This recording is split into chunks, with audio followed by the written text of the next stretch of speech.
Femto laser assisted cataract surgery, इसके क्या फ़ायदे हैं? पेशेंट्स को जब हम बताते हैं या पेशेंट्स आके पूछते हैं कि जो सर ये रोबोटिक सर्जरी है या फेमटो असिस्टेड कैटरेक्ट सर्जरी है, ये क्या है और इससे हमें क्या बेनिफिट होगा? हमने पहले भी सर्जरी कराई है, पहले भी हमें बहुत अच्छे रिजल्ट्स मिले हैं। मेरा 2 साल पहले हुआ था, मेरा 3 साल पहले हुआ था। इसमें क्या है कि ये एक एडिट टूल है, एक प्लेटफ़ॉर्म है जिससे हमें प्रिसिज़न, एक्यूरेसी बहुत ही ज़्यादा अच्छी मिलती है। अब इसमें क्या है कि जो कॉम्प्लिकेशंस के चांसेस हैं वो भी बहुत कम हो जाते हैं।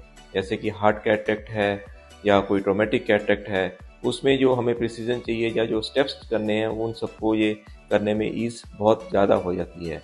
अब बात करते हैं कि इसका जो एक्यूरेसी है वो हमें कैसे है कि कैसे हेल्प करती है ये चीज़ हमें। रोबोटिक सर्जरी ये नहीं है कि रोबोट कर रहा है, this is just a platform जिसमें हम सारा कुछ अपना पहले ही प्री डिज़ाइन और आर्टिफिशियल इंटेलिजेंस के साथ सारा कुछ उसमें डाटा फीड करते हैं। जो भी हमारे स्टेप्स होते हैं वो सारे एक तरह से प्री डिफाइंड होते हैं।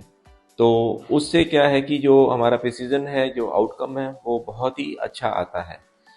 दूसरा जो टेक्निकल चीज़ें हैं वो इतना इजी तो नहीं है मैं एक्सप्लेन कर पाऊँ आपको। वो आप जब भी अपने डॉक्टर से जहाँ पे भी कंसल्ट कर रहे हैं उनसे मिलेंगे तो वो आपको ज़्यादा एक्सप्लेन कर पाएंगे इन पर्सन।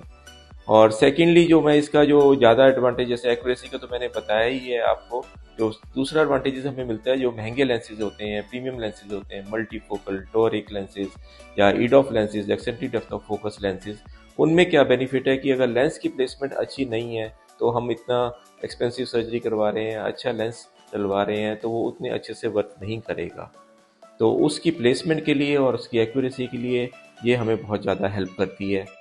और तीसरा जो मैं एक एडवांटेज बहुत ज़्यादा इसका जो एडिड एडवांटेज मानता हूँ वो है जो हमारा कॉर्निया में जो एस्टिग्मेटिज्म होता है, तिरछापन होता है, कहीं पर वो इतना कम होता है, 0.75 डायोप्टर के आसपास होता है या लेस देन 1 ही होता है, जिसमें हम ना तो टॉरिक लेंस लगा सकते हैं ना उसको कम कर सकते हैं। But with the help of this हम उसमें इंसिजन्स लगाते हैं जो कि वो आपका 0.75 डायोप्टर जितना भी सिलेंडर है वो कम हो जाता है। तो आपके जो पोस्ट ऑपरेटिव डिपेंडेंस है ग्लासेस पे वो बहुत ही ना के बराबर रह जाती है। तो जो रिजल्ट आपको जो मिलना था वो अच्छा ही मिलना था, बट इससे और अच्छा मिलेगा। तो ये इसके कुछ एडवांटेजेस हैं। जो थोड़ा सा मेरे को लगता है कि अब एडवांटेजेस हैं तो उसके साथ एक कॉस्ट भी आती है हर चीज़ की, प्रोसीजर की। तो वो एक हमारे लिए वरीसम होता है। ये टेक्नोलॉजी है तो उसकी एक कॉस्ट भी लगनी है, क्योंकि रफली कोई भी हम प्रोसीजर करा रहे होते हैं, आज हम आई सर्जरी, कैटरेक्ट सर्जरी कराते हैं, रफली वो 30 to 40,000 का एक्सपेंस आपका पड़ता ही है। इससे वो सीधा ही ऑलमोस्ट डबल हो जाता है।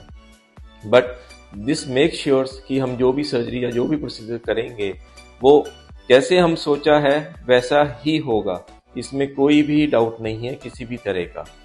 So this is the future platform for robotic cataract eye surgery. तो इसको अपनाइए और बेहतर रिजल्ट पाइए और जो भी आपके नियर डियर वंस हैं उनको गाइड कीजिए। धन्यवाद।